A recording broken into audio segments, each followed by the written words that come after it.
Salam jumpa Sobat Visi, bersama saya Vincentius Cahyadi. Berada di sebuah taman mengingatkan saya akan Taman Eden, tempat di mana Adam dan Hawa sebagai manusia pertama tinggal. Pastinya Taman Eden lebih indah, lebih lengkap, cukup untuk memenuhi kebutuhan hidup mereka. Nah, berbicara tentang Adam dan Hawa, ada satu hal yang tidak terlepaskan dalam kehidupan kita. Apa itu? Ya, dosa asal. Menurut Sobat Visi, bagaimana Anda memandang dosa asal itu? Apakah menjadi beban ataukah sebuah berkat bagi hidup kita? Mari kita kupas jawabannya dalam pertemuan kali ini. Saya ajak Sobat Visi sekalian masuk ke sebuah klaster dan tolong Anda hitung berapa jumlah polisi tidur yang saya lalui. Mengapa harus ada polisi tidur?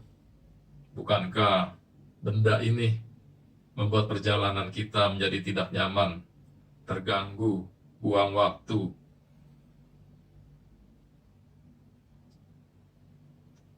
Awalnya, saat klaster baru selesai dibangun, semua nyaman-nyaman saja. Tidak ada hambatan di tengah jalan di tiap persimpangan.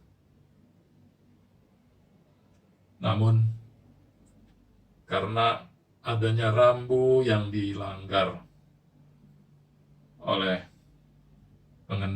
pengemudi yang tidak mempedulikan keselamatan orang lain yang juga melintas, itulah mengapa sebabnya pengurus RT membuat polisi tidur di tiap simpang.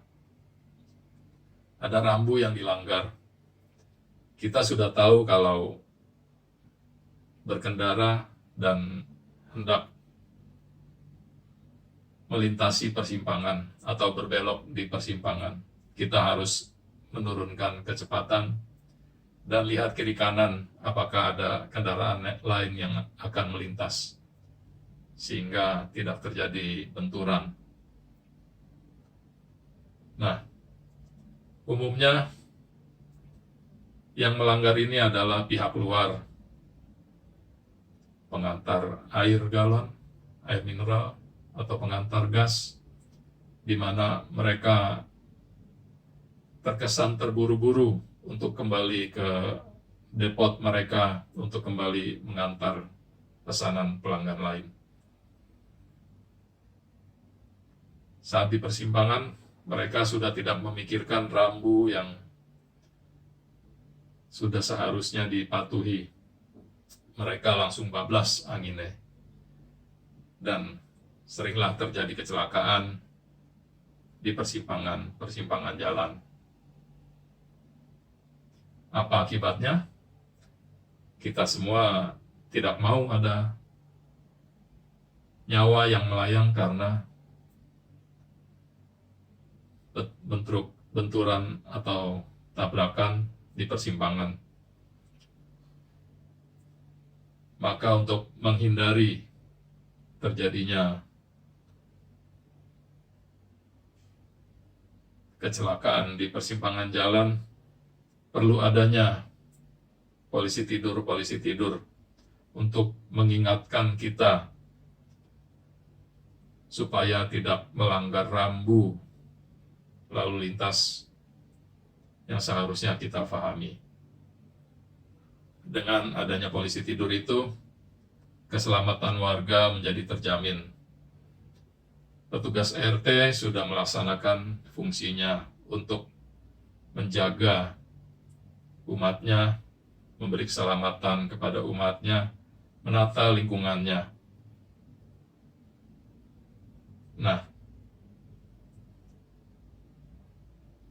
ada berapa polisi tidur yang sudah Sobat Visi hitung?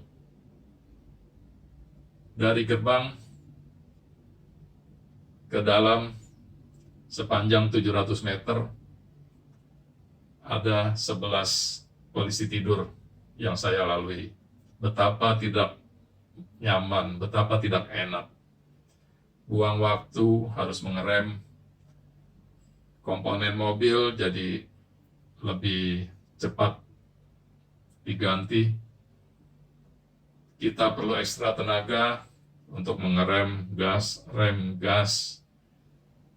Banyak ketidaknyamanan yang kita harus lewati.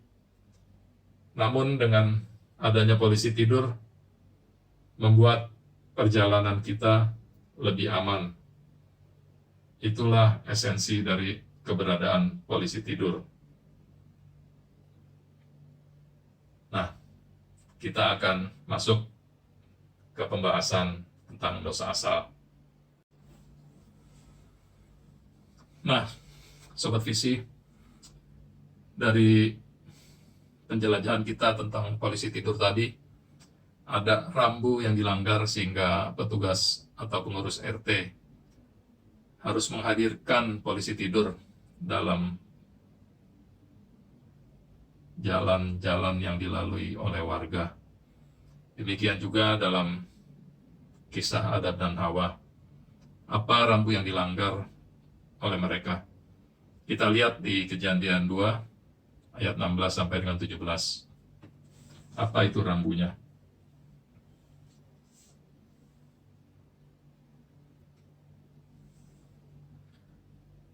Semua pohon dalam taman ini boleh kau makan buahnya dengan bebas, tetapi pohon pengetahuan tentang yang baik dan yang jahat itu, janganlah kau makan buahnya, sebab pada hari engkau memakannya, pastilah engkau mati. Tuhan sudah kasih batasan. Silakan kamu makan yang ada, tapi satu itu, janganlah kau makan buah pohon kehidupan.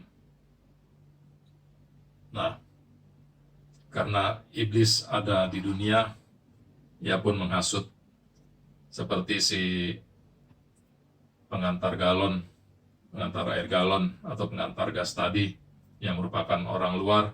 Demikian juga iblis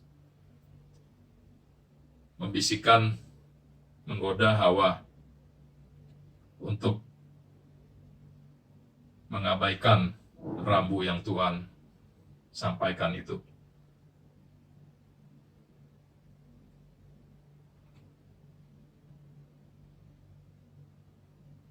Lalu terjadilah pelanggaran itu. Kita lihat di Kejadian 3 bab 6 atau 3 ayat 6.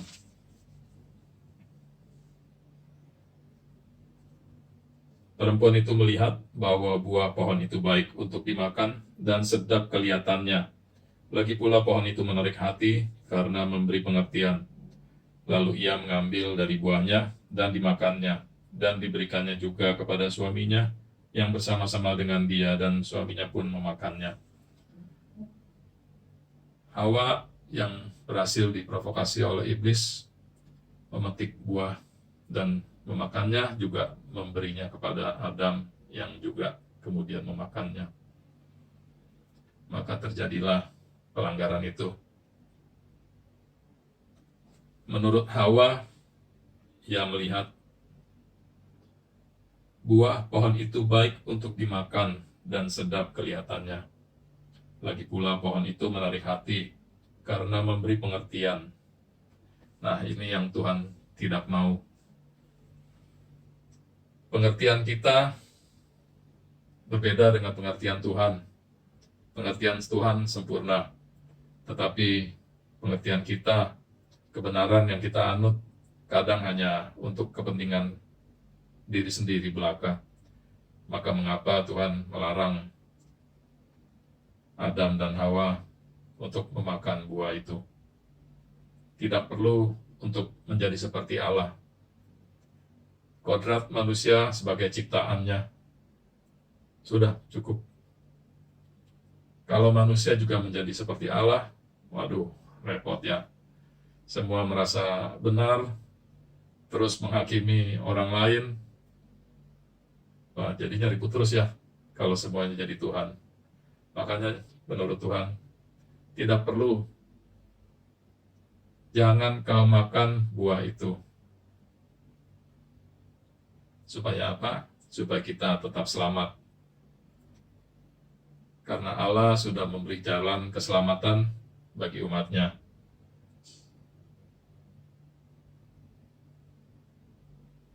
Nah,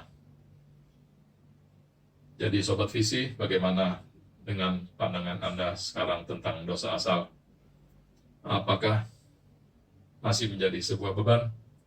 Atau Anda sudah memandangnya sebagai sebuah berkat? Silakan Anda boleh tulis komentar Anda ya, supaya kita semua berbagi pengalaman.